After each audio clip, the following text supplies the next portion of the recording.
What's going on, everybody? Welcome to WWE Aftershock. I'm Owen the Birdman Finch, and I'm here with... Chris.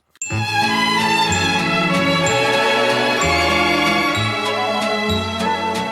could take you through it if I really wanted to. Yeah, okay.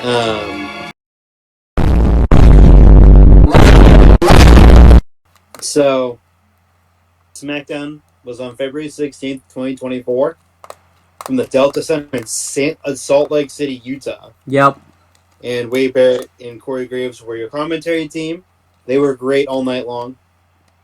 And the SmackDown kicked off with clips of The Rock showing up and kind of getting out of his truck and whatnot. They've been kind of doing this recently, where they've shown wrestlers arriving on scene and whatnot, and it's actually really good. I like it. Yeah, it's kind of a new introduced by the new guy taking over for Kevin Dunn. It looks more crisp, looks more clean. It looks a lot better. I agree. What the fuck ever Kevin Dunn. But yeah, that was I really did like that. So we go to that match, and it's Kevin Owens versus Dominic Mysterio for a qualifying match for the Chamber. Yep. This match was very good, and no part due to that piece of shit son. Only Kevin Owens, as the man. But yeah, Kevin Owens ended up pulling it out with a very vicious-looking pop-up powerbomb for the victory. And he advances to the Elimination Chamber. Yeah, I thought it was really good. I gave it 3.5 stars. They did a funny bit where R-Truth was there, and R-Truth thinks that Kevin Owens is the Miz for some reason, even though they don't look the same, but he thinks Kevin Owens is the Miz. There was such a missed opportunity on the show, by the way, because the Miz shows up later. They should have had KO and the Miz in a segment together. I wanted to mention this, and I forgot, but Dom made Truth get him a chair because he was in before the pop-up powerbomb. Yeah, and he was at ringside, and he went and got the chair, but sat in the chair. Yeah, and then that's when Dom got hit with the pop-up powerbomb. And I think that's when so R-Truth I think finally realizes that he's not in Judgment Day. He totally was in Judgment Day at some point. I think the Judgment Day is trying to say that he was. The Judgment Day is trying to say that he was never in it, but he totally was in it at some point. I think they're just lying. I remember seeing clips and stuff like that of R-Truth and Judgment Day. I mean, he came out with them one week, so it's he was totally in it at one point. Yeah. Well, we're doing style range for SmackDown, so I gave this match 3.5 stars. It was really good. Yeah, I gave it 3.5 stars too. It was really good. It was a really good opener. Oh, and they're doing this thing now. I want to mention. Because the overalls for WWE 2K24 came out for the wrestlers, so they're showing the overalls now. Anytime anyone has a match or anything like that. So yeah, I do like that. I don't think they did that before, so I kind of like that they're doing that. Obviously some of the overalls are questionable. I think Dom is to you, you were pissed because I think Dom's an 82 or something, and you're pissed about that. You want him to be lower. He needs to be a 50. But again, it doesn't really matter the overalls because you can just change it. You can just change them anyways. That's why I don't care. People get so upset about these overalls, but you can go in and change them. Yeah. So you've always been able to do that. Yeah, but continue taking us through the breakage of SmackDown. Just breaking that down. Break it down. They did break it down. So backstage at the end, Truth was celebrating with Kevin Owens. That was really funny. Well, he thinks Kevin looked really fucking confused. Yeah. At the same time. Well, don't forget, really Truth funny. thinks that Kevin Owens is the Miz, so that's why he was celebrating with him. So that was really, really funny. And they cut backstage in Caleb Braxton's with Drew McIntyre, and he's a very angry and very mean man right now.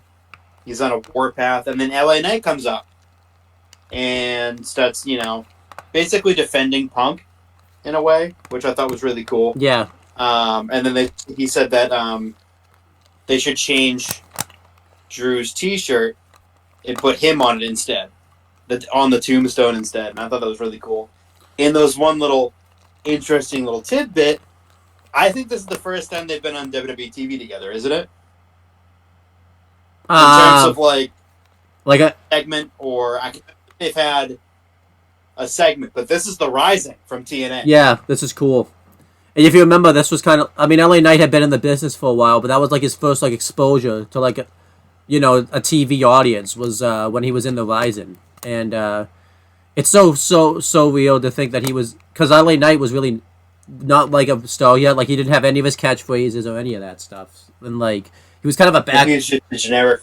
He was like a background character to that and all that type of stuff too. Like he wasn't like, it's kind of cool to like think of that, like see the rise of LA Knight and even Drew at the time too, because Drew was like just kind of like breaking out as like a character, because that was like his first real big thing he did, like after he left WWE. Yeah, so there's he went overseas and did like a bunch of like ICW and a bunch of like English promotions that he hadn't done in probably 10 years at that point. Yeah, so this was it's kind of cool to think that they met their way back towards each other, and like they're both like really big stars now and everything like that.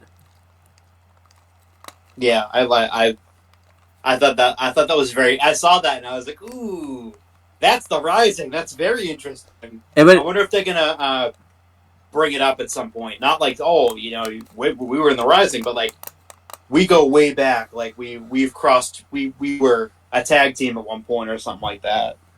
In that group too, like, because I remember they break up, but doesn't LA Knight like turn on him too? Like he turned heel on Drew. I'm pretty sure that happened, and then they feuded for a little bit. Like the group lasted like 3 months. It was bad. It was Drew. It was Drew. It was LA Knight. And it was Tongaloa. Yeah. And it was like before. It was Micah back. Yeah, because I remember I was gonna say it was before I think it was before like Gorillas of Destiny. Like that's how long ago this was. Oh, about. I'd say it's about a year and a half before he became a household name again. Yeah, like this is just. That's just how crazy how long ago this was. Like, it's insane. Yeah, before Tongaloa went to Japan and his brother made him a fucking star. Yeah, it's awesome. So overall, really, really great segment. Looking forward. They set up a match for the following week. I think it was on SmackDown. Yeah. Or was it on Raw? I forget which one. It's on SmackDown because next week. Yeah. I kind of wish. So that's. They would have done this segment like in the ring, because I feel like the crowd would be into it, but I think this would have really hit home more if they did this, like they did like an in-ring interview instead of like a backstage one. Oh yeah. But I felt like maybe they wouldn't have had time for it. I don't think, because Drew would have had to do his entrance, and then LA Knight would have had to do his entrance, and with what was on the show, I imagine they wouldn't have probably be able to fit it in to do it in the ring. Yeah. So then they cut to a promo. They cut to another segment where Roman and the Bloodline, Roman and Heyman of the Bloodline are entering the arena, and Jimmy and Solo are standing up against a wall, and Roman comes out and he's got a big shit-eating grin on his face. Yeah. Like the biggest shit-eating grin he's ever had. Like really, really goofy heel smile on his face. And he goes and he hugs Jimmy, and Jimmy is very apprehensive the whole time. He did not know what the hell to think about it, because they've been kind of clashing and butting heads for quite a while. So he pulls him in for a big bear hug, and it's like Jimmy didn't know how to respond to it, even after when they kind of stopped hugging. Like he even still looked confused. Yep. But yeah, I thought that was a pretty interesting segment. Yeah, and Roman did mention, like, we're going to fix it. I originally thought he screwed up and said, you're going to fix Jay, but then what happened on Raw recently, as we've seen, like, Roman did not mess up. He meant it, so. Yeah. So they went to commercial break, and they come back from commercial break, and that shows Logan Paul's entering the arena, because he's facing The Miz on this episode of SmackDown. Yes, he is. I wonder if this is more of a full-time run for him now, because he's not doing any boxing and he's not doing any of those stupid things. So I wonder if this is going to be more full-time for him now. Yeah, that's what I'm wondering too. Because I think we can appreciate him right now in his part-time role, but I think we're going to the more he wrestles, because he's actually really good. Yeah, and I think, like I talked about, shockingly good. Now that he's going to be more full-time, I think he's going to hold the U.S. title, like, longer now. I think, like, originally, I think he was just going to drop it at WrestleMania, but now that he's going to be more full-time, I think he's going to keep it till, like, SummerSlam now or something. Yeah. You know, because if he was... I would think so, yeah. If he was dropping it at Mania, I think he would have just beaten KO, probably. You know, they would have done the DQ finish between him and KO at the Rumble. I think he's going to have the title a little longer now. He's probably going to... I imagine he's probably going to, like, wrestle at Mania. I think he's actually going to do Backlash, which is in France, and then I think he'll miss, you know, maybe the next pay-per-view, and then he'll do Money in the Bank in Montreal, and then SummerSlam, I think, is when he'll drop the title. Yeah, because they have a lot of, like, they have a lot of international pay-per-views coming up. Yeah, he might actually keep it past SummerSlam. Maybe he'll have, because isn't the next pay-per-view, like, Bash in Berlin? That's an international one, so... Like, he could keep the belt a long time, honestly. I think that might be next year, I think. Yeah, at some point. Because I think France and Berlin are next year, I think. No, I think France and Berlin are this year. No, that's right. Yeah. So, yeah, he might... Because I thought Australia next year when they first announced it, but no, it's this year. Yeah, so, like, he might keep the belt a lot longer than... Which I think is good, because, like, there's a lot of talent on SmackDown he can wrestle. There is. There's a ton of talent. So then they cut to Pete Dunne. Great to be able to say that name again. And Tyler Bate. And they're backstage with Kayla Braxton. They're basically just talking about their match, the Judgment Day, because they're having a match at the Judgment Day, and the winner of that match is going on to face the Judgment Day at Elimination Chamber in Australia for the tag team titles. Basically, Tyler Bate says that they have a new tag team name, and it's the New Catch Republic, which is fucking stupid. Yeah, it is. Dumb. That was the dumbest thing. I was like, oh my god. I hope that doesn't stick. Really? I hope that... They just be fucking British Strong Style and just move on. Yeah. They already have a fucking name. This wasn't just a tag team that was thrown together. They have a name. They've been a fucking tag team since before they were in WWE for many years. They talk about it on commentary. Strong Style. Yeah. Independence. They talk about it on commentary like all the time too. Like, why do you need to change their name? There was no need for that. It just also reminds me too of like the Catch Club that's in fucking NXT. It's like the same thing. Yeah, it is. 4 quarters, no dimes, whatever Catch Club, what the fuck it is. Well, there's no dimes anymore. He's dead. He's gone. He's not coming back. Unless like there's no dimes at. He's at the bottom. No dimes, Donovan. He's at the bottom of the Is it the ocean or the sea? I don't even know what it is, but that's where he is. He's dead. There's no dimes, Donovan. Yep. And then Dom comes in, he's a little fucking bitch. He's crying the whole time.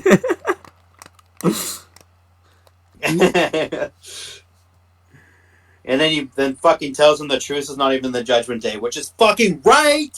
Because he's finally free from the shackles of that shitty stable. Thank God. Yep. What I loved about this too was like, but yeah, Tyler Bate and Pete Dunne like challenged them to like a tag match with like 2 members of Judgment Day. It's like, and he says him and R-Truth, and all of a sudden I was like, no, he's not in Judgment Day. He's not in it. And then he's like, I guess it's gonna have to be JD then. And then like when Dom walked away, they're like talking about like R-Truth, and you can hear like Dom like from like all the way across the room being like, he's not in Judgment Day. Like, it was hilarious. Like he did not. He's a little bitch. He can't handle it.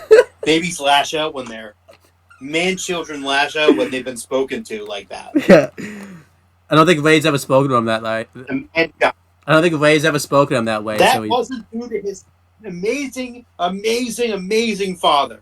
Amazing man he is. Well, that's what I'm saying. Man, look at Aaliyah. She is a perfect angel. And then this fucking piece of shit can't respect his own father. I still love it. Like his Hall of Fame speech, Ray made a point to mention that like when Aaliyah was born, he took time off of wrestling, but when Dawn was born, he kept wrestling. That was awesome. Like, Yeah, as fuck Dom. That's why. Make his wife change the diapers instead. He's gonna be a man. He's gonna provide. He can't just take time off, and he's gonna provide for the family. Yeah, that's right. He's the provider. He's the breadwinner. Why do you think they live in a big house? And now in Vegas. It wasn't because he took time off when little shit was born. No. It's because he worked his ass off. And again, I think Dom can't react because Ray's never spoken to him like that because he's a good father. So when someone speaks to him that way, he just doesn't know how to handle it. He doesn't know how to react. After all, he did get his ass whooped on pay-per-view or PLE. Yes, he did. When his dad literally whipped his ass. Literally. He whipped him with a belt on his ass. And I think he fucking deserved it. And I think he's mad because he doesn't know what his WrestleMania path is. I'll tell you what it is. It's nothing. It's nothing, motherfucker. You're going to sit on the fucking sidelines this year and watch like a fan. And the funny thing is, he could asshole. Him and his dad could go for the tag team titles if he had just not turned on his dad. Him and his dad could be competing for those tag team titles. So, but nope, he decided to turn. He could have just been a good son. Yeah, just a decent son. Instead, he chose not to be. That's right. He chose to be a little. He chose to be shit. Yeah, let's continue talking about. Just to be put. Let's continue talking about SmackDown because Dom is just a piece of shit. Nothing. He's a fucking shit.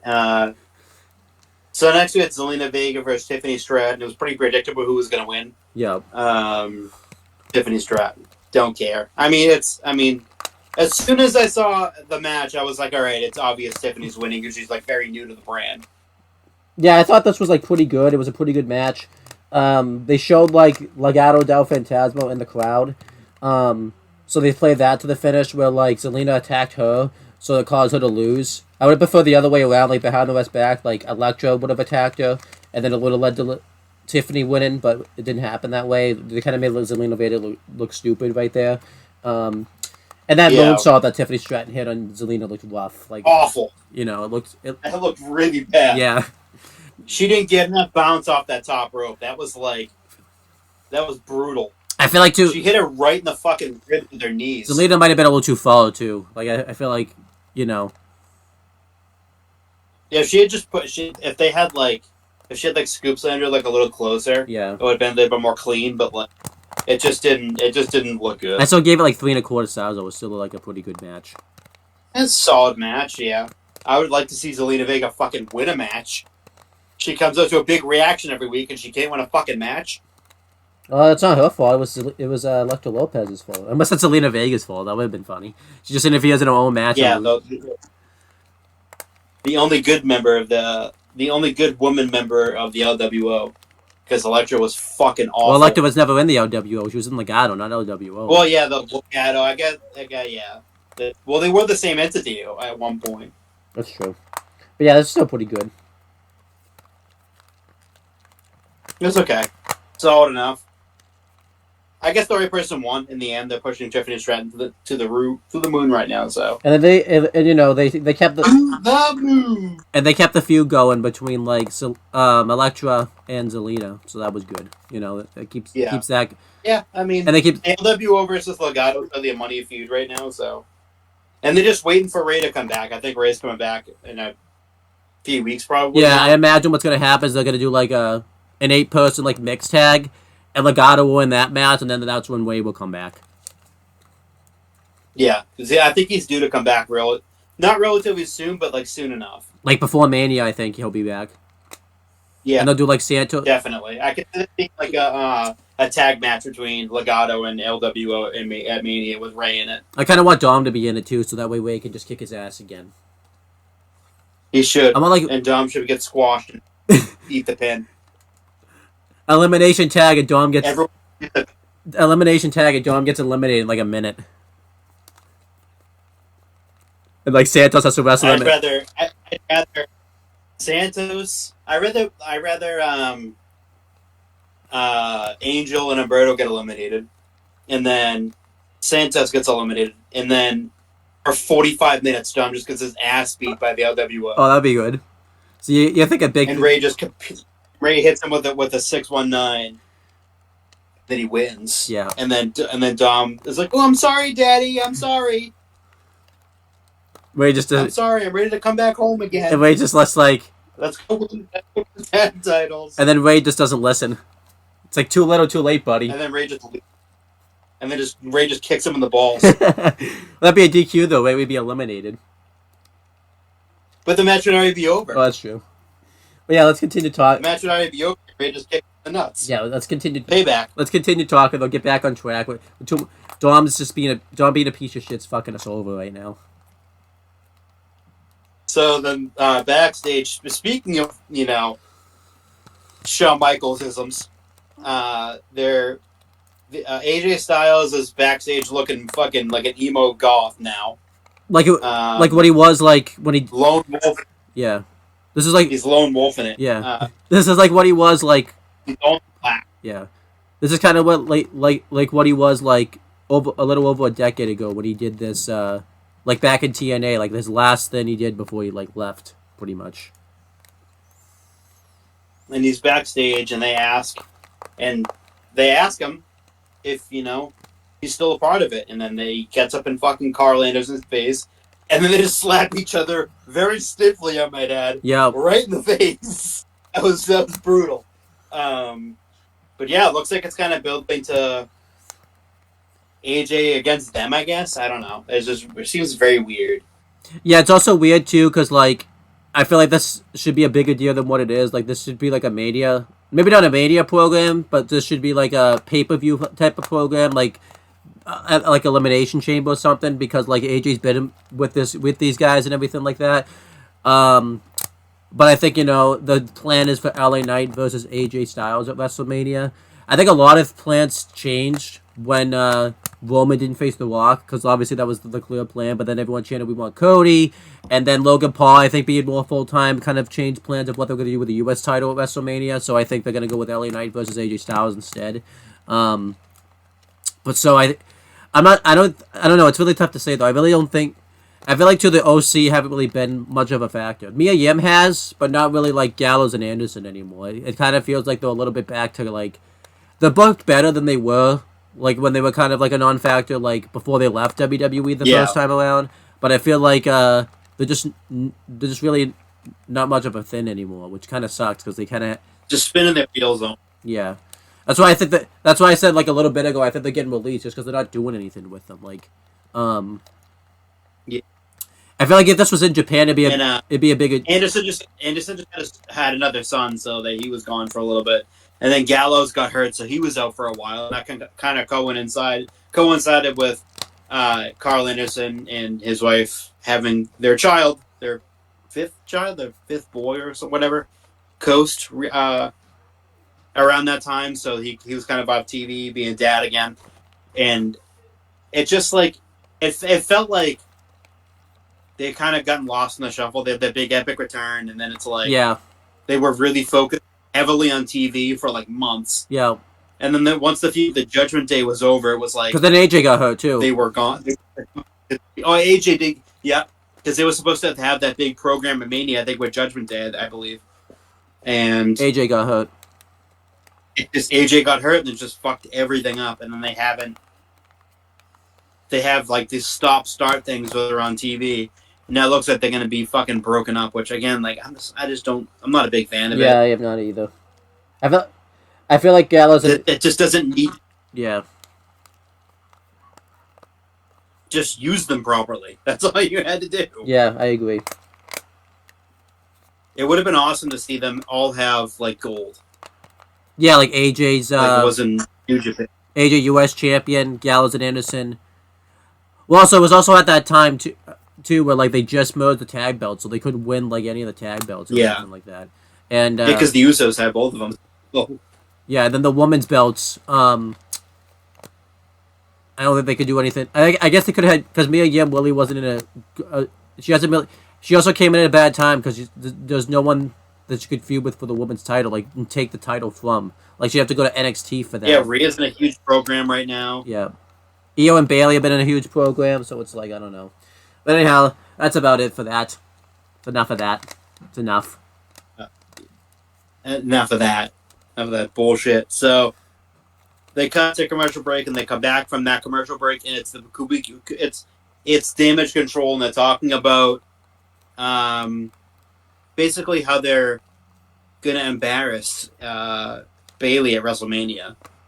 And it was again really just a really good promo that kind of switched back and forth a little bit between English and Japanese. And it's just a really good promo, and it really shows them in just sort of like a psycho stage, and how they're like obsessed with trying to like end Bailey, basically. Yeah, I like this. They also mentioned, like they called out Dakota Kai for like turning on them too. Maybe they're trying to like this. This kind of makes me think Dakota Kai is not going to go back with them. If they can just do these promos, maybe they're testing the waters to see how they do on their own. But if they feel like they need Dakota Kai, they'll just have a turn on him. I honestly think, it's probably it will be predictable if she does turn, but I honestly see a path where they don't have to have Dakota Kai turn on Bailey now. I feel like Triple H has faith. I feel that they're gonna take the Nakamura approach. They'll do all their promos this way, pretty much. Yeah. Also, the more this goes along, I can see them because it's the Triple H era, and Triple H usually doesn't do stupid shit like that. Yeah. Where it's like so predictable that she's gonna turn. He doesn't. Vince would do this. Vince would have had Dakota Kai turn on her this week. Yeah, he would have. If it was the Vince era, like he rushed shit to conclusion so fast. But Triple H, he likes to let shit marinate. Yeah, I think let shit build up. The biggest example of that was the Hurt Business when they just broke up randomly, like right after they when they were at the peak of their success. Vince just randomly broke them up for no reason. Yeah, because he felt like it. That was the weirdest thing ever. It was like, okay, this team kind of carried the pandemic. Yeah. And now it's like, oh, it's done. It's done now. Like, that team totally should have made it, like, at least to, like, the fans era type of thing. Unnecessary breaking up of a stable that was popular. Yeah. People were clamoring for the Hurt Business to be back for fucking years after that. Unfortunately. I mean, It was a very popular... Yeah. And it gave Shelton something to do. Yeah. Rather than just sit around and fucking catering or in an empty fucking in an empty performance center. It gave them something to do. Yeah, that's why I like it. And it made them look strong. They won the tag titles. They made them look really strong in television. Yeah. Honestly, that stable, if that stable was around like a couple years later, like right when Triple H took over, he would have pushed that stable. They would still be around to this day, I think. They'd be pushed the way that Judgment Day, I think. I'm gonna call them the new Hurt Business. With the Street Profits and Bobby Lashley. Like, it's basically like, hey, we're gonna restart this Hurt Business kind of deal. Yeah. But with no MVP, no Shelton, no Cedric. It's just gonna be you and the Profits, Bobby. Like, it's basically he replaced Shelton and Cedric with Montez. Yeah. With the Street Profits instead.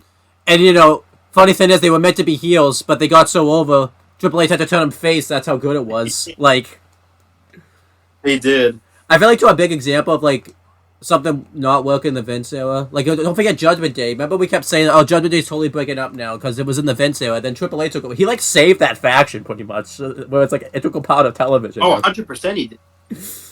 Oh, he did. And now, like, they kind of... He saved them big time. Yeah. And now he's kind of like... He's kind of saved the Street Profits. Like... Yeah. Wasn't at one point, like, Angel and Montez are going to break up, and they were kind of teasing it a little bit in the Vince era? Yeah. And then Triple H took over and was like, nope, we're not doing that. Yeah. I mean, he saved a lot of people's careers. Like, remember, like, Imperium? Like, Vince just... He called up Walter and, Marcel Bartel, and then he just left Fabian Eichner down there just to be a modeling gimmick, and the second Triple H took over, he's just like, yeah, you're coming to the main roster. This is stupid. Like, what are you doing down there? It was, and the hilarious thing was, too, at that MSG show, they were supposed to break up, and Gunther was supposed to lose in, like, embarrassing fashion. Like, immediately when he put the IC title on him, immediately Vince is like, okay, this guy's really good, I really like him, I'm going to push him. But, like, yeah, it was 3 weeks later, he was supposed to lose the title in embarrassing fashion. Yeah. It's like, how the fuck could he go from someone that he was going to push to the moon? It's Vince. To someone he was going to lose in embarrassing fashion in MSG. One more, and then break up the tag. That. One more example. I mean, we're missing the biggest example. Because this came at a perfect time. LA Knight was gonna get like we talk about this all the time. He was gonna get fired like the day Vince got like ousted, and like pretty much Triple H like Triple H like legitimately saved his career pretty much. He really did. He was gone. He was just waiting to call at that point. Yeah, is what he was doing. He was waiting for the call because he knew he was gonna get fired. And then Triple H took over, and then he got the call from Triple H or something, and was like, "Yeah, we're not firing you." Like that was like an indictment, like that was like a really good thing with Triple H. Like he fought for these guys, yeah, to have success. And look at LA Knight now. I mean, another example of that, if you remember, biggest thing ever. Yeah, another example of that. Remember, like Johnny Gargano, like he like disappeared off TV. Like when Vince came back, and once Vince was gone, Johnny Gargano pretty much was back. Like it was just like, what the hell's going on? It was so fun. It's like Gargano disappeared off of TV. He's on house shows getting squashed by Omos. Yeah. And what is he doing now? He's in a fucking big program right now with Tommaso Ciampa as DX. Yes, he is. Yeah, DX. All right, let's get back on track here, though. Yeah, this is a good segment. So, before this, Post Malone did a segment where he talks about like 2K24. This is where you found out like he's doing the soundtrack and he's gonna be like a playable character now, like in the game. That I'm probably never gonna like use him though. That's cool. I'm probably never using him though, so who cares? Probably use like I'll probably just see him like. I'll use him. I think it's pretty cool. It's the same thing they did with Machine Gun Kelly. Oh, it'd be awesome to do this like in GM mode. Like he'll be like asking for. Like, I kind of can't wait to see like the day where like you don't give him what he wants. It's like, all right, my time here when one's done, I'm leaving. Like he just leaves on GM mode. That'd be hilarious. This would be awesome. Like that'd be hilarious. That would be hilarious. But anyway, so Authors of Pain were with the final test. Well, they're the final testament now, and they faced Bo Morris and. You would have never guessed in a million years. Javier Bernal. Yep. The house show circuit legend, Javier Bernal. You love him. The NXT show circuit legend. Him and his there he is. Him and his fiance. And then but that's about as exciting as that's gonna be because they get squashed. Like bad. Like they just get the shit beaten out of them. And I loved it. I loved it too because the Authors of Pain won. Yeah, great. It was good. I give it like 3 stars. Did the job. I loved it because Wade Barrett was like talking about it on commentary, like, "Oh, this is a big opportunity for these guys," and then they just got like squashed right afterwards. It was hilarious. Like Corey Graves and Wade Barrett were going back and forth about like how they should have just left it or whatever. Like it was hilarious. Like, these guys got like it was. Are they both? Are they? At one point, they like threw like Javier Bernal in the ring, and then instead of just beating the shit out of the other guy, I was like, Javier is the legal guy, and then just beat the shit out of the other guys. Why not, right? I was like, what the fuck is going on? I liked it though; it was good. But yeah, that match was over before it even started. I think the match lasted. I think us talking about the match lasted longer than the match itself. It really did. It was a squash. That's what they need to do, though. Yeah. With the Final Testament, they need to be in squash matches. And well, next week they really should be Yeah. a decisive match between them and the new Hurt Business, I guess you can call them Yeah. that. This week they're facing Until yeah. like definitive, Yeah. until it's like further along down the line. Because this week the Authors of Pain are facing the Street Profits. I think this is good because I think Authors of Peace can win this. Authors of Peace. I said Authors of Peace instead of Authors of Pain. Who's? They're the authors of peace. All they want is peace. But no, the Authors. It's a new hippie gimmick. It's the C.J. Parker gimmick on steroids. But yeah, Authors of Pain. Authors of peace. But yeah, I think Authors of Pain can win that because it doesn't hurt Bobby Lashley because he's not in the match, and I think Final Testament need to like win the first match. Yeah. But Bobby Lashley is in the chamber, so he can't afford to take a loss right now. So I think this is good. This is kind of a good. He really can't. Yeah. You know. And the Street Profits, of course, they can always afford a loss. I mean, they're really kind of. I mean, plus if you look. Well established at this point. Yeah, and if it's believable that like Authors of Pain would beat them. I mean, sometimes believability in wrestling makes sense. I'm like, look at them. Like, obviously, in a real life fight, they would beat the Street Profits. Like, anyway, so it's not like it's gonna hurt. Plus, too, yeah. I assume they're gonna do some like shadiness or like cross interferes or something. So I think it'll be okay. Yeah, I think Bobby's gonna be at ringside, and I think Cross is gonna be at ringside, and it might end in like a no contest or a double DQ or something like that. Yeah, so it's fine. To where all the competitors and it's just a big like pull apart brawl. Yeah. Which again, it would benefit both of them if that happened. But I wouldn't mind if AOP just won, though. You know, it'd be fine. Yeah, if AOP won outright, again, it makes them look stronger. Yeah, but Street Profits, they need to start stacking up. They never did before, ever. Yeah. So yeah, this is good. As my only concern is like what happens after this feud, because I feel like I think like the new Hurt Business will be fine, but I feel like they need to have like a plan for the Final Testament because I don't know what else they can do after like this Hurt Business feud type of thing.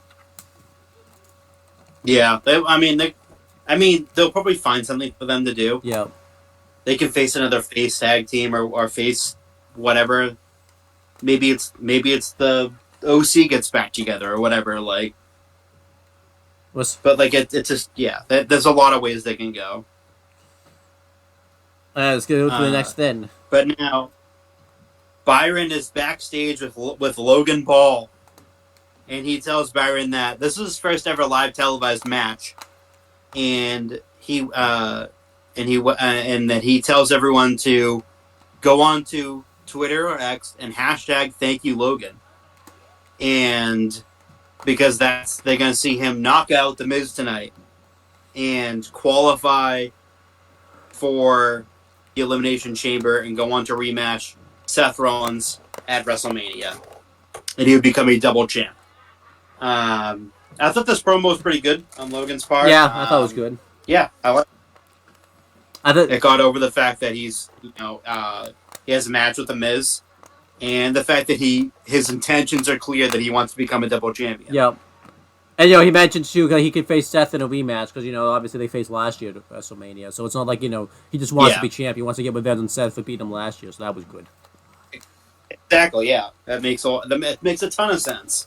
And that feud's still on.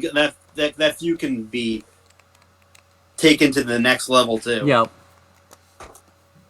Put in overdrive. But, yeah, that we get to that match now after the commercial break. It's Logan Paul versus The Miz. I felt like at times in this match, it got a bit sloppy. They were really connecting on a few things, and it was okay. I mean, the match it could have been a lot better. It was just fine, and the Miz loses to his own finisher, Skull Crushing Finale. Because Logan used it. But yeah, I thought this match was okay. It could have been a little bit more crisp. I felt like at times they were just kind of like they were a little bit out of sync, which is weird because they've usually been in sync in their matches they had.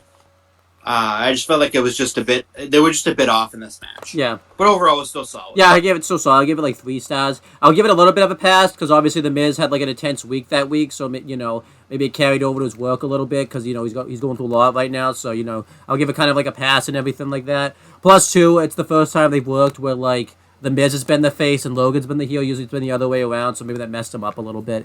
Yeah, I still thought it was good stuff though. Give it like 3 stars. Yeah, exactly. I mean, it was still a solid match overall. Yeah. Like I didn't think it was, besides the few clunkiness, and it can't really blame what's going on in Mike's personal life is a bit of hell right now going on with Maurice's um, health issues, but it's It happens. the fact that he's still out there and competing. It's I give him props for Yeah. that. But yeah, it's Hellish week. That was the same week that Maurice announced what was going on. So yeah, he looked a lot better on Raw. I will say that. Yes, he did. Because he had DX. He had DX with him, So yeah, he did have DX with him. So Nick Aldis is backstage now with and Bianca and Liv were there. They were like having a conversation, and Braun Breaker and Jade Cargill were there. And there was 2 SmackDown contracts there that were on the table. It was Braun's and it was Jade's.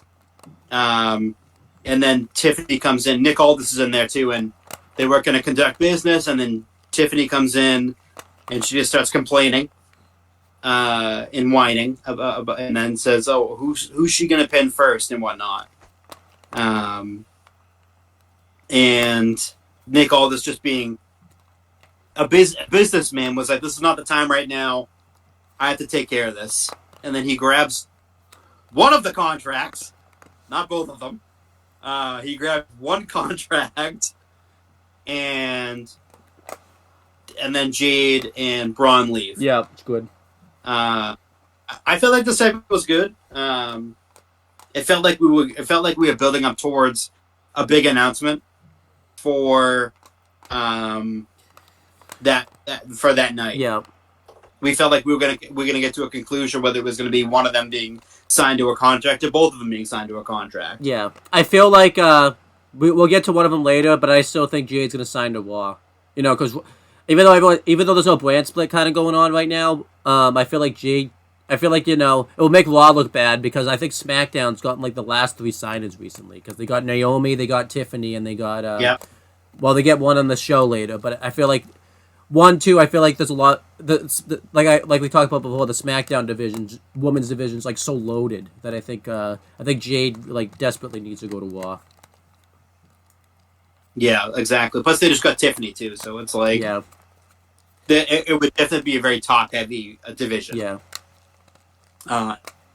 Not many spots to be had in this division, and you can't just throw Jade right in there and be like, oh, okay, she's gonna face whoever wins between Io and Bayley. Like, that's not fair to the other women who have been competing and fighting for a chance at this title. I think there's better options on Raw, and plus there's more intriguing matchups for her on Raw to have. But again, there's no brand split right now, yes. So it doesn't really matter anyways. So.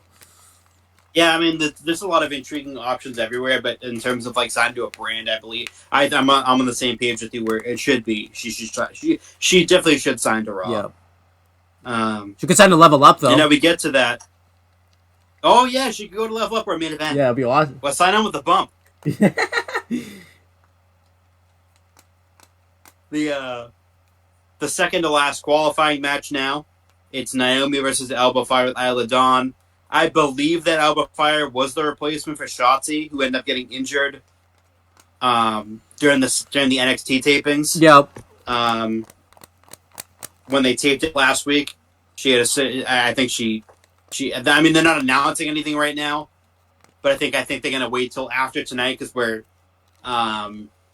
taping this the same day as NXT, and they had taped it the week prior. Yep. So I think they're gonna wait until after the episode airs tonight for it to for them to announce the injury. But I think it's they're gonna do they might do like a segment with Ava that it's like an ACL injury or something, but it's a really bad, really bad knee injury. So and wasn't she originally supposed to face Naomi? Yeah, too? she was. For the qualifier, yeah. So this is Alba Fire is the replacement. Again, it's Naomi She's making her return to WWE in-ring action-wise after she competed at WrestleMania, at the Royal Rumble. Not WrestleMania, that hasn't happened yet. At the Rumble, she made a big return. This is her first official match on the SmackDown brand. It is kind of obvious, regardless of who she was facing, whether it was Shotzi or was Alba Fire, but she ended up winning, and she came out to a pretty terrible theme song. Run to the family, too, because Jay sung, her brother-in-law Jay sung his theme song, and now she's singing her theme song, and I don't think it's very good. Unlike Jay's, which is is good. I mean, it could grow on me, but, like, I just don't think it's good. I feel like it kind of ruins her, like, feel the glow type of momentum. Like, that theme song was very good. Yeah. And for her just to come out with, like, a generic theme that she fucking sung on, a generic track that she sung on top of, yeah, didn't really hit. Everyone, even, like, people on Twitter were like, what the fuck is this? I was like, yeah. like, what happened to her theme song? Like, this is terrible. Especially, too, because, you know, yeah, they, this is like an updated, because she had this song, a version of this song in Impact, too. You know, obviously within a different name and everything like that. So this is like an updated version of it. So it's like, you know.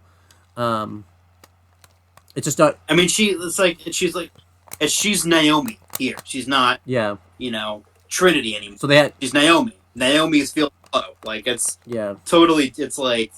It's the same gimmick in a way, but it's slightly different. Yeah. Like, she should have just kept her Feel the Glow theme song instead. But this match was still, like, very good. But... Well, go ahead. It was good. I liked it. I liked it enough. Yeah, but regardless, like I said, if it was Shotzi, if it's Alba Fire, no, Naomi wasn't losing. So, yeah, I gave it...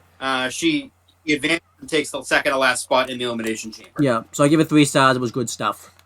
Nice little match right here. So then they cut to the back after, and Bayley is walking backstage, and she is stopped by Dakota Kai.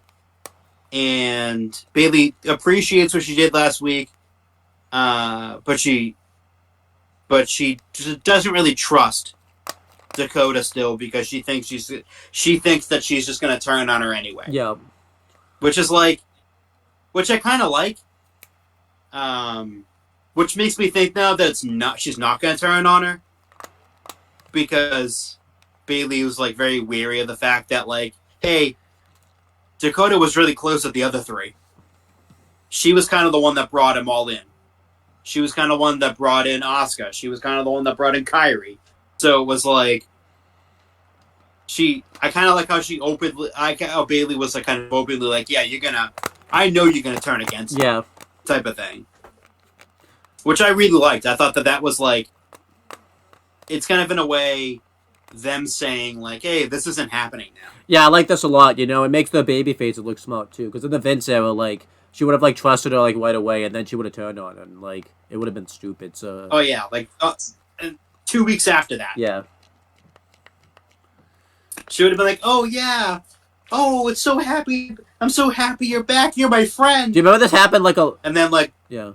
Later, she would have turned on her. Do you remember this happened a lot with, like, Stin and, like, DDP, like, towards, like, the end of WCW, like, they would trust somebody, and then they would turn on it. It would have been like that. Like... Yeah, like, within the week. It was like Sting and Vampiro. Yeah. And then Vampiro turns on and they would tell... and then whoever DDP trusts turn on him. And then... didn't the same person, like, turn on DDP, like, 2 times? Like, he trusted them, and then, like, all of a sudden, like, you know, they turned on him, and then, like... It happened way too much. Yeah, at that point, they would look at us, throw shit at the wall, and see what stuck. Yeah. At that point. Which was nothing. Nothing stuck, because guess what they are now? A subsidiary of WWE, because WWE owns them. And did this happen to Cody in AEW a lot, too? Like, everyone just kept turning on him, too? Like, MJF turned on him, and then, like... The Factory turned on him, and then, like, I think everybody just kept turning on Cody in AEW. And look what Cody is now. He's Yes, they did. No one's even the people backstage were turning on him. Maybe that we didn't even know about. So it's like, and look who's thriving now with Cody, baby. He's main event in WrestleMania. He's got the last laugh, Nick. Well, you gotta win the belt first, and then he'll get the last laugh. Oh, he's gonna get the last laugh. He'll be laughing last and be laughing loudest. And I bet his paycheck's the best out of everybody's. His paycheck is quite enormous, I would say. And he's doing that for another enormous payday. It's awesome. Cody's freaking winning right now. They should have listened to him. Nope, they shouldn't have. They did a great job. That other company did fantastic. Thank you. I appreciate you for doing that. Because now we have an amazing babyface who single-handedly destroyed that other company. But yes. Not even just that, destroyed them. Turn the Rock heel, which nobody else has ever done. Turn the Rock heel. That's how great of a babyface he is. Yeah. And it gets even better. On this show. Well, there's one more segment before that. Nick, all this is up. Yeah. We're gonna get to that too, baby. I'm hyped because it was so fucking good. Nick Aldis on the ramp, and he basically announces that the latest SmackDown signee is Braun Breaker because he only took one fucking contract with them into the negotiation. So it obviously wasn't gonna it was gonna be one or the other. As soon as he did that, as soon as he grabbed the one contract, I was like, wait a minute, Nick, you forgot the other one. Nick, there's the other one on the table. What if he just forgot it too? Like, what is Jade supposed to sign? Nothing, right? Like a piece of paper that you put on the table? Maybe a handshake. What is she supposed to sign? Maybe she's working on a handshake deal. Was she supposed to sign a parent-teacher conference slip that he had on the desk? What the fuck is he supposed to sign? Because the contract was fucking in another office somewhere. Can you imagine? In a skybox. Can you imagine he left it on the table, like, just forgot it? Like, he's just like, oh, I forgot something. Like... That was very interesting. Maybe. So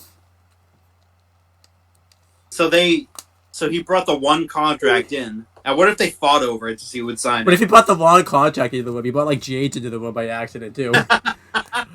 So, like, Blonde signed Jade's contract, all the perks she has, and Jade signs Blonde's contract. That'd be hilarious. They just switch gimmicks. Yeah. That'd be weird. What would... Because the gimmicks are so different. Very. So then afterwards they cut to the backstage and see the Bloodline walking to the ring, looking tough as shit. Yeah, before you give your thought, I like the fact that Blonde's going to SmackDown. It really surprised me. I didn't think it happened this soon because he just won the NXT tag titles, but I'm happy that it happened. And there's I think a lot he can do on like SmackDown and stuff.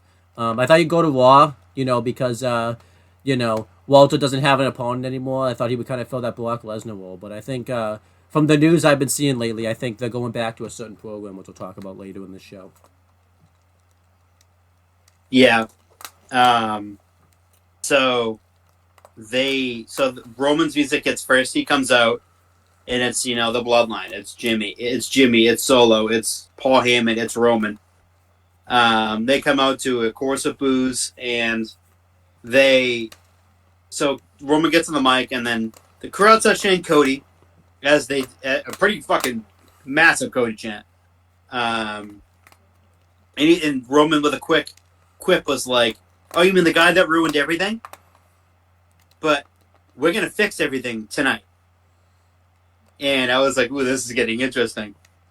They cut, and then they cut and then the Rock's music hits, and they cut to the ramp, and the Rock comes out, and he's in a combination of his $500 shirt and Hollywood Rock vest. Yep.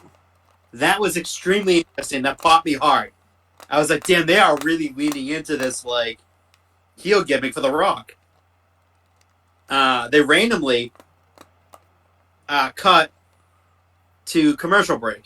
For some strange reason, they cut to commercial break. But I thought they were going to do a commercial break first, and then just as soon as The Rock came out, my Xfinity stream decided it wanted to fucking freeze on me. So that really pissed me off. But I got it back on in time for. I got it back on, and the Rock was making his way to the ring, so I didn't miss anything. So the Rock gets on the mic and immediately heels it up, and he makes fun of Salt Lake City, the people in Salt Lake City, and there's a big Rocky chant too, and he starts making fun of people in the crowd, a la like he did when he was Hollywood Rock, and he basically says that Cody shouldn't get another chance at the WWE Championship because he didn't earn it. You are not given title opportunities; you are earned them. You earn them. And when he said that, I was like, which is weird because I don't think he watched the fucking product because Cody won the Royal Rumble, which means that he had a chance to face Roman Reigns at the main event of WrestleMania. He chose Roman Reigns to face him at WrestleMania, which means he won the fucking match. So earned his opportunity. I felt like that was a bit odd of wording from The Rock, but I get like where he was coming from because again, he's not a face anymore. He's a fucking heel. He's making fun of the crowd. He's making fun of everyone. He calls him Cody Crybaby Bitches again. Fucking made me laugh hysterically. Again, and it works for like this gimmick by The Rock. It's a comedy gimmick. It was never. It was supposed to be serious, but he makes it fun. Yeah, I think what makes it better too, like that he said that because The Rock was gonna basically do the same thing that Cody, what he claimed that Cody's doing. He was gonna just come and take Cody's spot essentially at WrestleMania. So it makes it even better that he's the one. It's just so funny because like as a heel, it makes sense. Yeah. As a face, it doesn't make any sense. But as a heel, he comes in and demands a title opportunity. It makes sense because he's a fucking villain. No one wants to. He's a piece. He's an asshole. Like he's there, come in and steal Cody's opportunity. And I feel like though they've kind of yeah. But continue breaking down the segment. I'll kind of give my thoughts about this more. And he, it was going so good, and something he hasn't done in forever, ever, since 2003 in Canada. I think it's Vancouver to be exact. He announced that because he was doing the If You Smell thing, and he stopped and he was like, as of this moment right now, Sing Along with The Rock is over. It's done. Which he hadn't done since Vancouver in 2003 because Canada was the first ones to boo him. Because of The Rock and Hogan at Mania 18. The crowd turned on The Rock. And they started cheering for Hogan. So that following night year, when he turned and after No Way Out, he took away their sing along privileges, and he's done it again. And this basically fucking confirms that he is Hollywood Rock right now. Yeah. If the vest didn't give it away, this did. So he says Sing Along with The Rock is over, and he says If You Smell with the Bloodline is cooking. That popped me. I was like, holy shit, like he's in the Bloodline right now. With throws up the salute. Yeah. And what people he said that I forgot one thing. He said that he's gonna make sure that Cody doesn't win at WrestleMania and then he doesn't walk out as champion. And he said like he doesn't walk out as champion. And conveniently enough, who does he point to? Roman Reigns. No one caught it right away. It took a bit. It took a bit for it to settle in. Yeah. But after that, it was like, man, when he's pointing over at Roman. So people have been starting to speculate. Maybe maybe Roman's The Rock's an informant. Maybe he's corrupt. Maybe he was sent in by Cody to sort of like infiltrate the bloodline. and that was interesting. And they, like I said, throw up the salute, the We the Ones, and the Rock's music plays, and they fade to black. Outstanding. This fucking promo, this segment was amazing, and it's everything that people have wanted to see for years. That people for years have wanted to see Hollywood Rock. Yeah, it's awesome. Hollywood Rock was a incredibly underrated gimmick that The Rock did for a very extremely short period of time in 2003. Into late 2002 into 2003. It ended in about June of 2003. And after he faced Goldberg, he basically went on the mic and restored sing-along privileges, and The Rock turned face again. So it was a very short run, but it was almost legendary. It's mythical in a way. Like, it was, in the beginning, it was very serious, but about not even halfway through, it became a comedy gimmick. He was doing funny segments with the Hurricane. Yeah. And all the, like, he was doing a lot of more comedy stuff. He was doing Rock concerts, which is very fucking odd because he's a heel. What do concerts require? Sing along. And he took that away. So it was very odd, but it was funny, and I absolutely adore the gimmick. I think it's fucking phenomenal. It was so funny. But it was not originally meant to be that. He was supposed to be this cocky, arrogant asshole, but it turned into something that was even better than that. It turned into what Austin was like when he was a heel. Well, eventually Austin just became this comedic heel. Yeah, and that wasn't good for other reasons. But not like psychotic level. Yeah.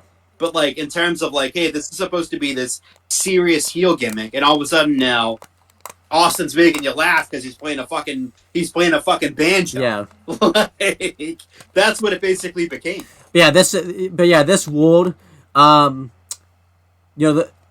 feel like too everyone wanted to see like The Rock and Roman Reigns. I don't think anyone ever would have pictured The Rock would have joined the Bloodline like that. That's awesome. And like I'm really, and it came very fast. Yeah, all because too they had to change plans and everything like that, which makes it like really awesome. And also too, another thing that like has been pointed out is when they do the Bloodline like one salute, The Rock's not doing the one salute. He's got like the two fingers of like a loser type of salute, so he's not even doing the salute really properly and everything like that, which is just absolutely. I think it's all going to lead to like The Rock turning on him, and then WrestleMania next year is going to be set for Rock Roll. Yeah, with no interference, with no drama. Yeah, so to speak. Yeah, so I really like this a lot. And I'm really like entertained by this, and I really like this. This was an awesome segment. And yeah, I just think this is fantastic. Yeah, and that was SmackDown. I'm giving SmackDown like an A-. I thought the show absolutely like ruled, had some really good matches on it, and the ending segment is really made for it. So what would you give SmackDown? I give SmackDown an A- too. I thought this was great, and I'm getting a lot of my notes off of WrestleView, and they had this thing at the end, like on their Twitter. It says, "What did you think of the 216 episode of SmackDown?" The thumbs up were at 84.7%. Yeah. The thumbs down 15.3. So it goes to tell you, people really loved that episode of SmackDown. Yeah, it was awesome. And it carried into Raw too. Yeah, let's talk about Raw. We had Raw, which took place on February 19th, 2024. We had Pat McAfee and Michael Cole on commentary for this. They were really good on commentary together. You could definitely tell Pat's... that chemistry. Yeah, and you could definitely tell Pat's like familiarized himself again with the product. Obviously, the first like couple of weeks, he wasn't very familiar with it. Well, I think last week he was also tired too because he just did like NFL coverage and everything like that. Like you can kind of tell he's finally like. Oh yeah, he did radio yeah. Because it was the week before the Super Bowl, so all the media personality from all around the world go to wherever the Super Bowl site is, and they're on what they call Radio Row from like Monday to Friday. Yeah, but you can definitely tell. Like I think now he's his full commitment at the moment is going to be like doing WWE now, pretty much. And no more College Game Day until the fall. NFL season's over. I don't know if he's affiliated with the UFL right now, because the XFL and the USFL merged to become the UFL.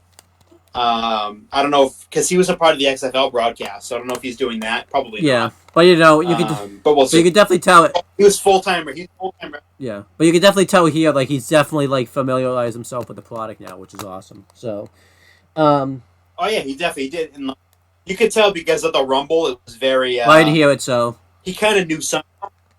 He knew a little bit. He knew a little bit of what was going on, but like in the past few weeks, he's really knows what's going on. Yeah, so that's good.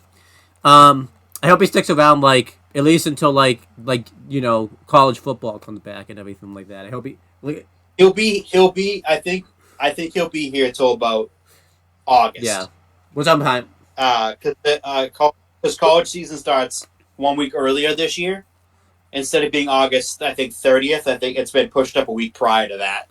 So he's from now until August. We get Pat full time, which is awesome. And Raw kicked off with a match, which is good. I always liked it when it kicked off with a match. It was a big time match too. It was Drew McIntyre versus Cody Rhodes. This match was huge. WrestleMania, like SummerSlam caliber type of match. This is a WrestleMania main event quality match that we got as a fucking opener on a random Raw. Which is awesome. And yeah, it was very back and forth. Cody gets the better of him at first. He works over his leg. He gets him in the figure four. And then Drew cheats to get out of it. He's destroying Cody. He slams him into the turnbuckles. He hits a vicious snap suplex onto him. Eventually, Cody starts making a comeback. He does a Cody cutter. He does a suicide dive to the outside. And this match, too, it wasn't like this match, wasn't a long match, too. It went through 2 commercial breaks, too. That's how long it was. And then eventually, Cody's mounted his comeback. And at the end of the match, Jimmy Uso provides the distraction. And it allows Solo to hit a Samoan spike on Cody, which allows Drew McIntyre to hit a Claymore kick on him and beat Cody. And yeah, I thought this was the great way to book this because both of these guys couldn't afford a loss, but both of these guys needed a win, because you have Drew who's just kind of starting his heel, this version anyways of his heel gimmick, and he's got the chamber match, coming up, but Cody's also going to be facing Roman at WrestleMania. Well, this was a perfect way to book their way out of it perfectly for a couple reasons. One, it's reminiscent of last year because this is how Cody lost to Roman last year, so it's kind of good that they did that callback. Because they can really build that up. I think that similar finish will happen again, where Solo will hit the spike and Roman will hit the spear, and this time Cody will kick out. So it's kind of good to build that up. And also, too, what's great about this is and Michael Cole tells us perfectly on commentary how Drew was a hypocrite because the whole reason that Drew's kind of frustrated was because the bloodline cost him the WWE Undisputed Universal Championship back at Clash of the Castle, and I loved it too. This time around, he took advantage of the bloodline interference and used it to his advantage. Yep. So I loved how they kind of played off of this. Plus, this gives Cody a program after WrestleMania when he wins the belt and everything like that. If this is the direction they want to go down, so I give this 4.25 stars. I thought this was a great match, and WWE booked this match perfectly. Somebody had to win, somebody had to lose, and nobody came off looking worse for the results. What do you think of this? I loved it. I thought this was a great opening match. Again, like I said, this is a main event quality, pay-per-view quality, WrestleMania quality main event that we got on free TV to kick off a Raw. That it was an amazing match. I give it 4.5 stars. And the one little interesting tidbit on commentary is Michael Cole has brought this up. This is Cody's first loss. Yep. Since WrestleMania of last year. Well, I thought that was insane. Well, pinfall anyways, because he passed out to Brock. Pinfall loss. Yeah. Pinfall loss since WrestleMania of last year. That is wild. Yep. That shows you how insanely strong Cody's been booked. Yeah. Which is awesome. Over the last about half a year. Yep. And he hasn't had a clean loss actually since he's been back. If you think about it too, like every match has been like, Yeah, you know, because he lost to Roman the same way. He lost to Drew here, and he only lost to Brock because he went in with an injury on that show. So it's like he's been very protected in defeat. So, um, exactly. And it's gonna be again, like you said, this could be your SummerSlam main event. yeah. Um, Then Andrade has another vignette. This was kind of a continuation from last week, except this time it looks like he's changed gimmicks now. He's essentially, like you said last night in our private chat, doing his AEW gimmick. I think now he's called Andrade El Idolo, which is just insane. I didn't think that name was going to transfer.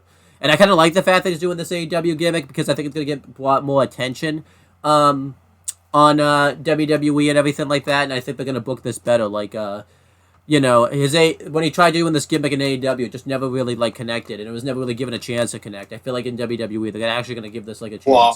So I'm willing. I know it flopped in AEW, but I'm willing to give it a chance. Maybe he'll transfer better like in WWE and everything like that. What do you think of Andrade El Idolo's little vignette that he had and everything like that? I liked it. I know that Triple H can book him strong. Tony was kind of starting to book him a little bit better. He had a really good match against Buddy Murphy on Collision.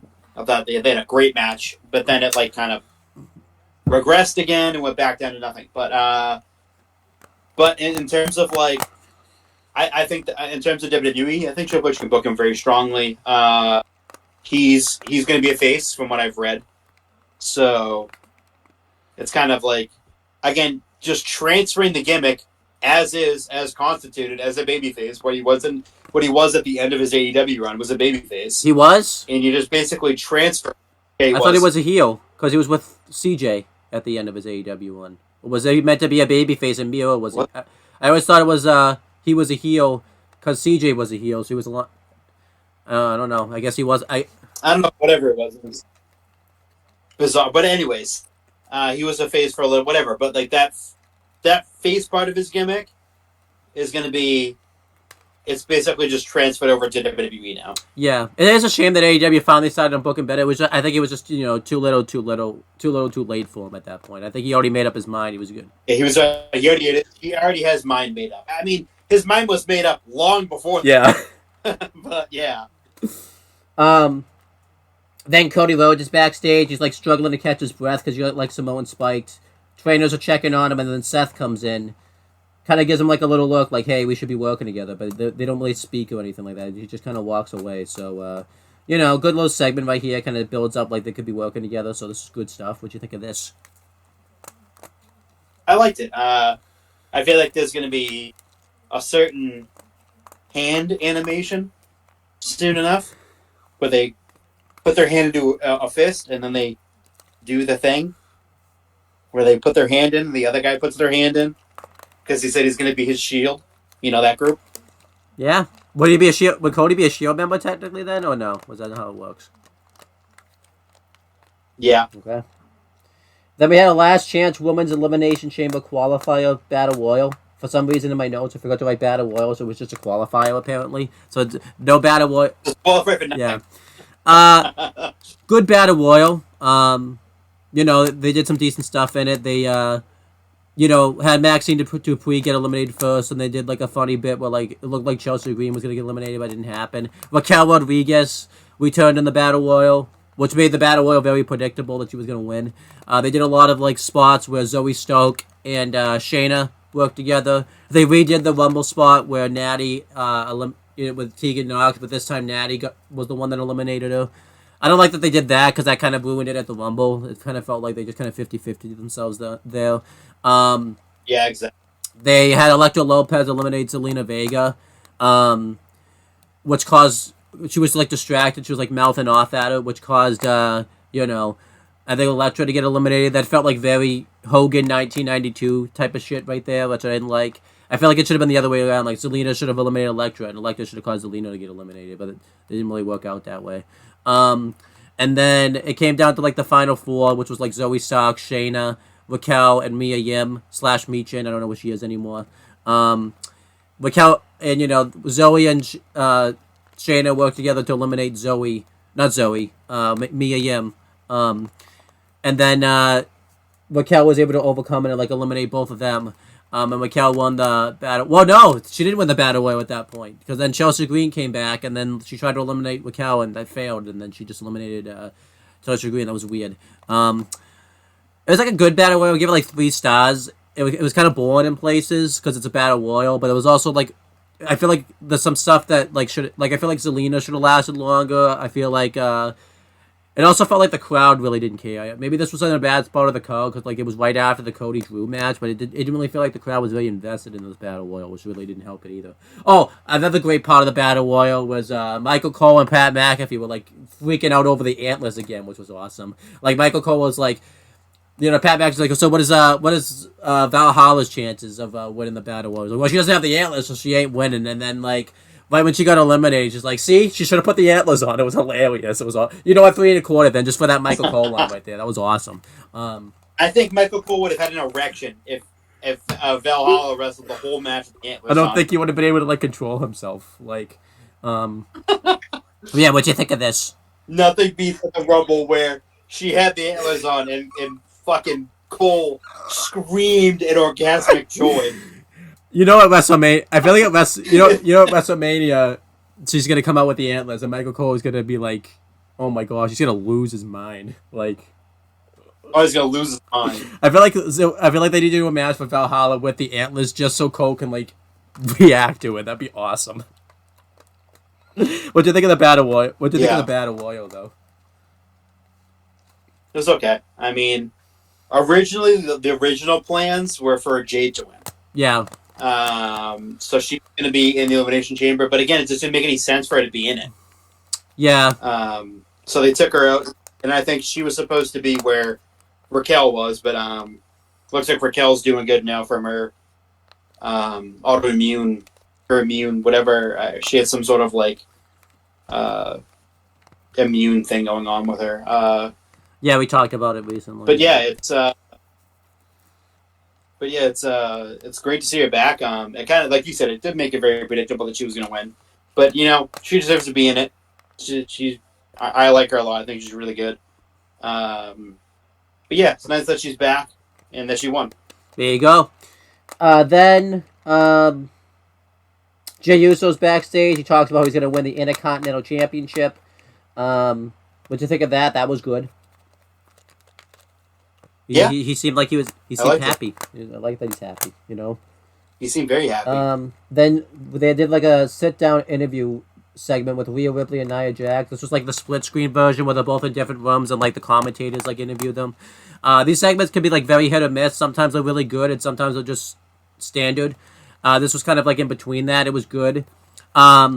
Rhea Ripley just basically owns Nia Jax here. She just basically said she's gonna beat her, and then like that was it. Like Nia Jax really didn't say a whole lot here. I'll give this segment like a thumbs in the middle. I think Rhea Ripley really carried this segment. It made what was gonna happen later. Like you knew Nia was gonna wreck someone later in the show, and I would have preferred it just to be Rhea, but because we'll get to that later. But overall, the segment was like a thumbs in the middle. I could have done without obviously Nia Jax. Yeah, that was okay. So was Nia in like was Rhea in the Judgment Day locker room and like I really wish they were still doing that storyline. I actually thought it was a Judgment Day because that would have been hilarious. Like if he just copped up behind her, was just like, "Hey, I was just gonna make it sure." That would have been awesome. Like it would have been awesome. It would have been. Then we had the timeline of R-Truth and the Judgment Day. Pretty much Jackie Redmond reveals that she did like a one-on-one interview with R-Truth about like what he feels about like the fact that he was like, you know, kicked out of Judgment Day. I don't think that's the word she used, but like that's what R-Truth thinks happened. So like they're like walking outside and like R-Truth's just talking about like a bunch of nothing. It was just like, awesome. Like he's in like a poncho. It's like not even like he's like he said like there's like a I don't even know what level it would be, but like a level 4 like storm out there, like in his poncho. Like it makes it seem like he's like there's like a hurricane breaking out there. Like just like windy. It's not even that bad. And R-Truth like talks about how heartbroken he is that he's not in Judgment Day anymore. He thought that him and Damian Priest were starting to like make a connection. He makes it seem like Judgment Day's been like hanging around since like he was like young. They like because they did like a thing where like they showed like pictures of like them when they were like babies. Like how long does Andre Truth think Judgment Day's been around? Like I don't understand this. And then he talked about like his whole life. and then he talked about like how he you have to. It's about how you get back up. And he talked about like now that he has DX, and I loved it too because they showed like an Instagram post that like Ciampa and Gargano made like or something like with. And it has to clearly write like not Triple H, not Shawn Michaels, but a sexy boy. It was hilarious. You really just gotta go watch this for yourself. I really can't like explain this and do like a breakdown of this. Like this was awesome. I felt like too Jackie Redmond like didn't even know what was going on. I don't think anybody but R-Truth knew what was going on, and I even questioned that. Like this segment was comedic gold, but like you kind of feel bad for R-Truth. Like they were playing like the sad music when he found out he was like kicked out of Judgment Day. What do you think of this? This was awesome. I thought it was awesome. It was fantastic. I don't know why Truth was wearing a poncho, but it was great. But yeah, it was all. I loved it. I thought it was hilarious.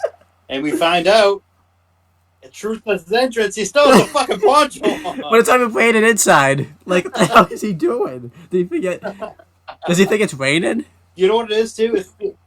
He's like the type of person that wears sunglasses inside. I think he has. That's what that's like. Yeah. When someone wears like sunglasses inside, like he wears ponchos inside. R-Truth is a freaking legend, man. Like this dude needs to be like in the Hall of Fame, like right now. Like he should be the first inductee into the Hall of Fame. Yes. Do you think he would even know he's in the Hall of Fame if he goes in? Probably not. What does speech be like? Oh, who knows?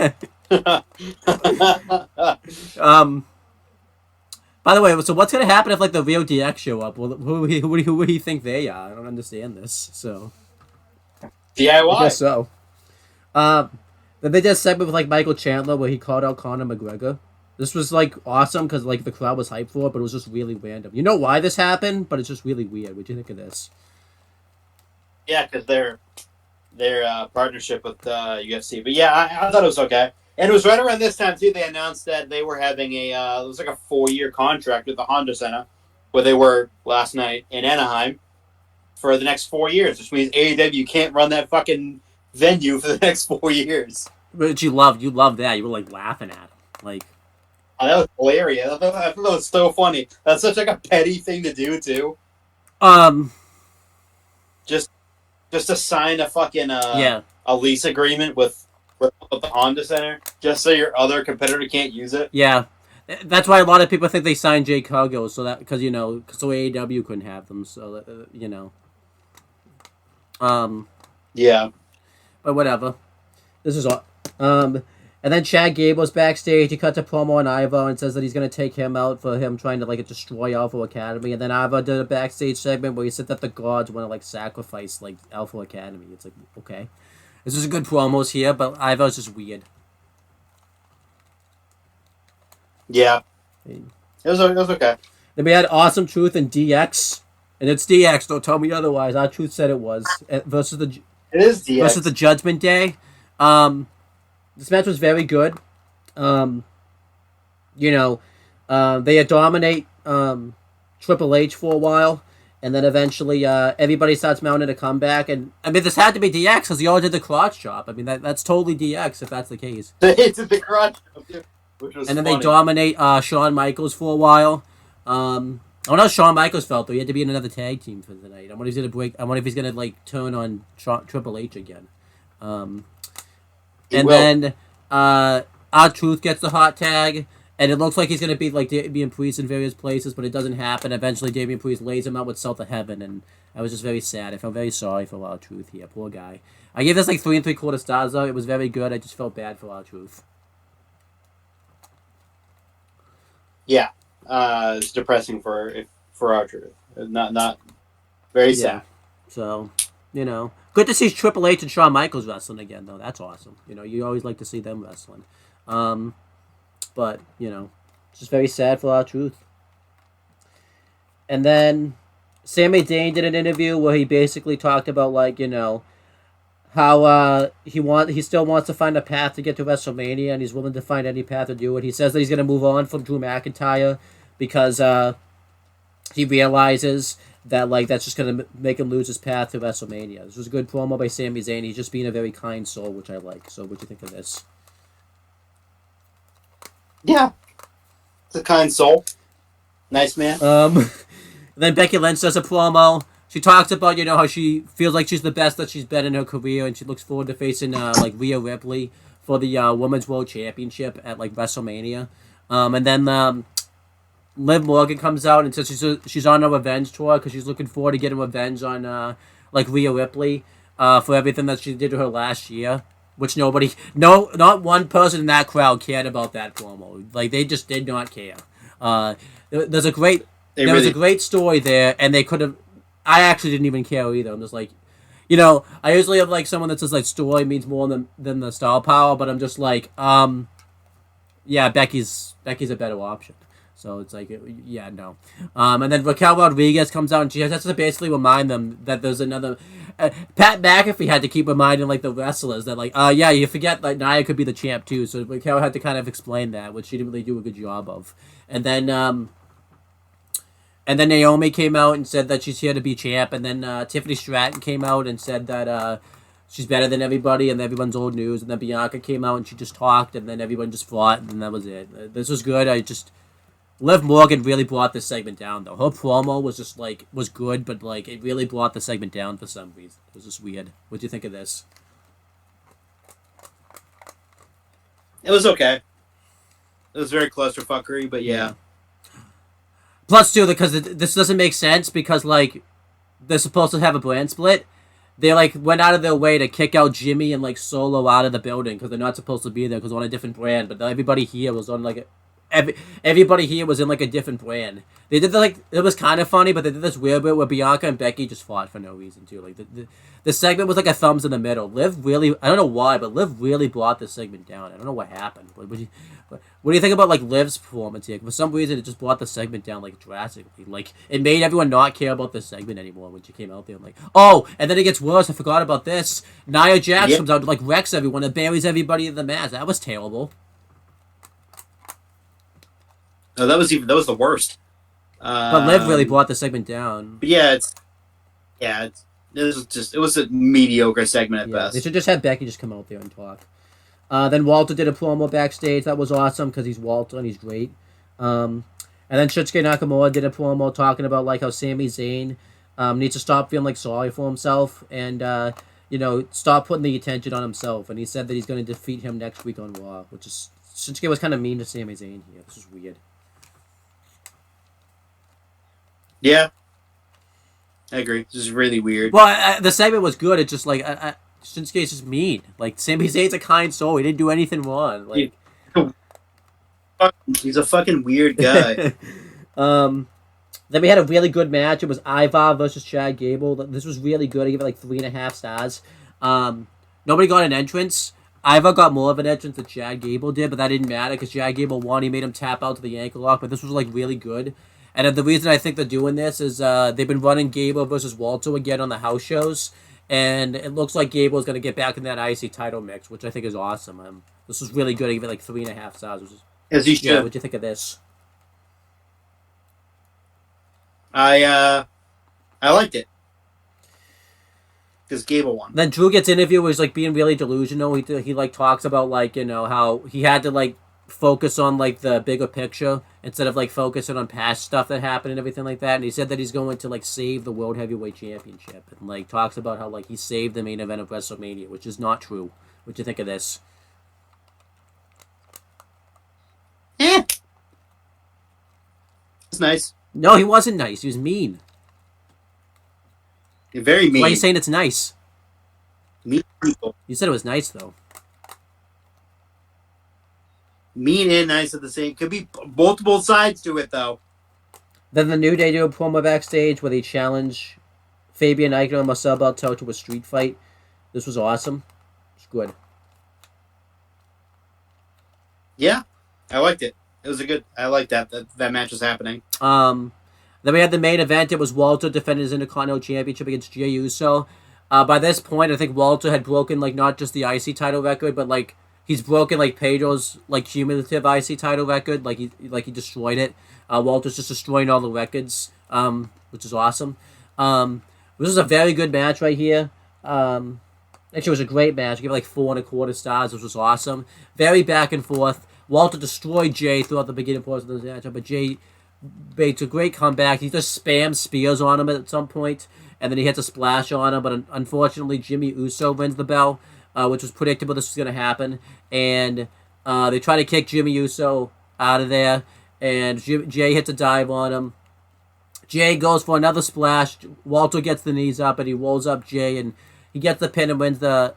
Well, he doesn't win the title. He retains the title, and Jimmy afterwards attacks Jay, and he hits a splash here. And he says a certain line, by the way, to Jey Uso that contradicts his tone. He mentions, every time you get big, you have to remember that I'm the big brother. Now, I said this in our chat.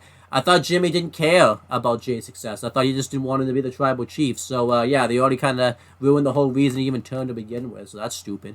I still thought this match was great. I give it like 4.25 stars.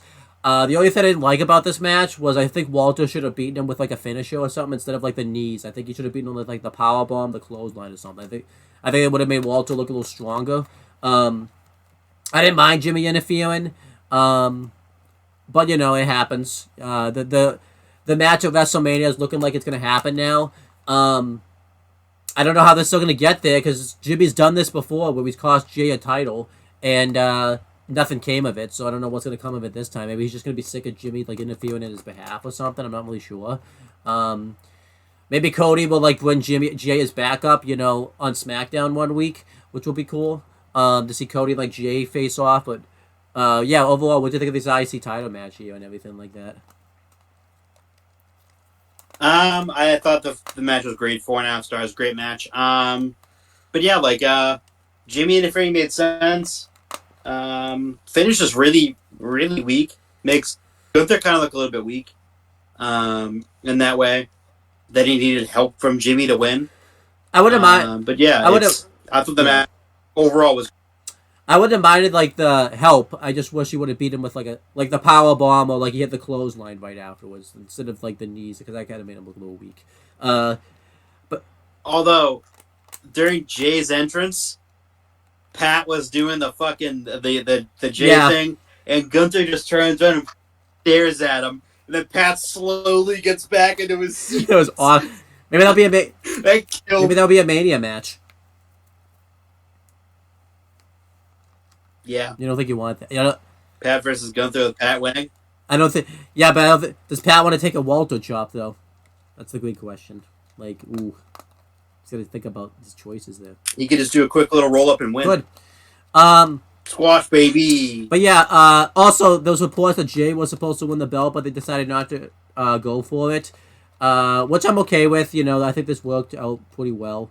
But, you know... They're making it sound like it was changed at the last minute, but I feel like I don't think it was complete last minute. I think they probably just threw it out there and said, hey, should we put the belt on him? And then they just stuck with Walter as the champion. They made it sound like they changed it last minute, but I don't think that's the case. Overall, what'd you think of Raw? It's like a nice little like letter grade. I give it a B+. Yeah, B. I agree.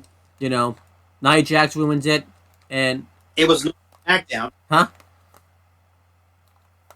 It wasn't SmackDown level, but it was still really good. And I feel like the other thing that hurts the show is just R-Truth just hurts your soul sometimes with the way he's being treated. That hurts your soul, man. It hurts everything. Deep down. Huh? Deep down inside.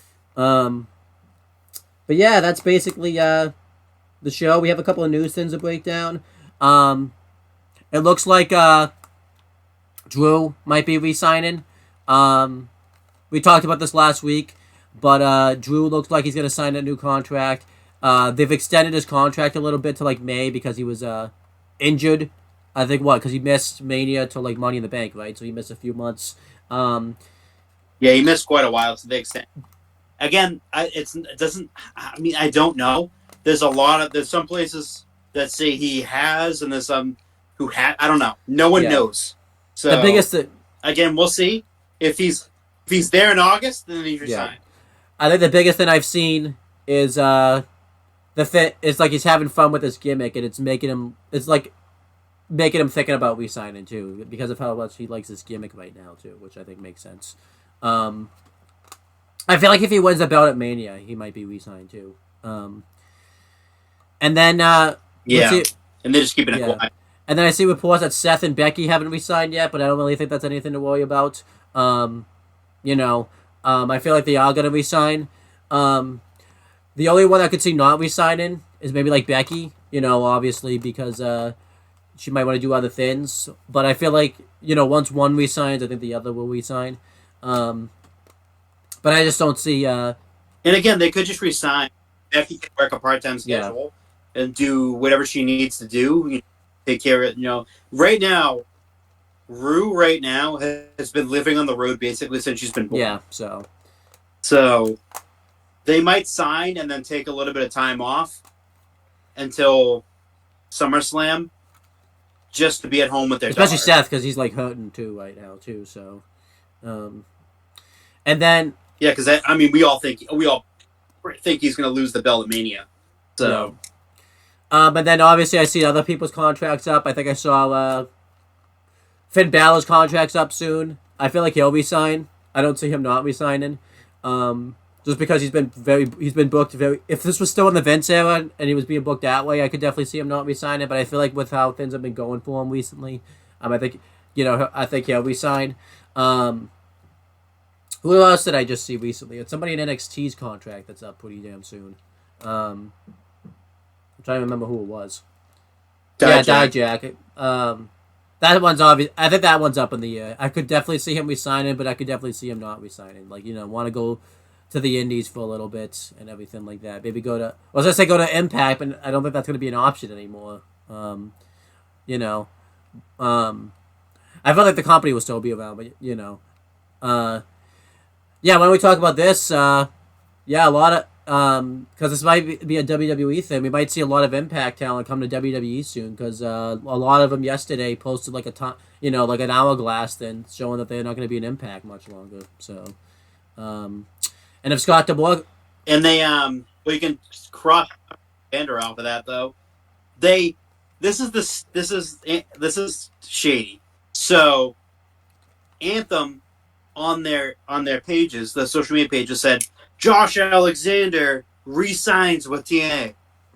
But if you actually read it, like the little blurb they put out there, he just had his contract option picked up, which is not a contract extension. It's just he had his contract option picked up. Which means he's going to be a free agent next year. Because this is probably the end of the contract. And, you know, a lot of these people, if Scott D'Amore goes to WWE, he may, all of this talent that, like, you know, is pissed that Scott D'Amore got fired might go to WWE. I think whoever Scott D'Amore goes, I will follow him pretty much is what I'm thinking is going on. Obviously, except for, like, you know. Yeah, they all love. So, we'll talk about that, though, probably on, like, if we do, like, a rundown or something of, all the TNA situation. But that's pretty much the end of the show. So we're gonna make this announcement. The show's gonna look a little weird for the next couple of days. So on Thursday, but I don't know when you'll see it. Zero, Chris, and I are gonna do a recorded review, giving our predictions for Elimination Chamber. It was either gonna be today or Thursday. But it's back to Thursday now. And then Friday, the old like season 3 Aftershock corner panels returning. We're all gonna do a tier list, listing of every Elimination Chamber match that's ever happened, pretty much.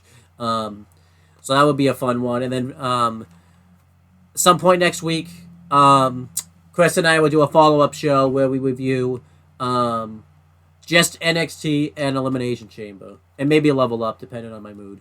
And then, because we're not going to do SmackDown this week. I don't see the point of doing SmackDown because, we're not going to be able to cover it, really. So that's kind of the plan. And that's pretty much it, guys. This will be recorded in the past. We will talk to you guys in the future.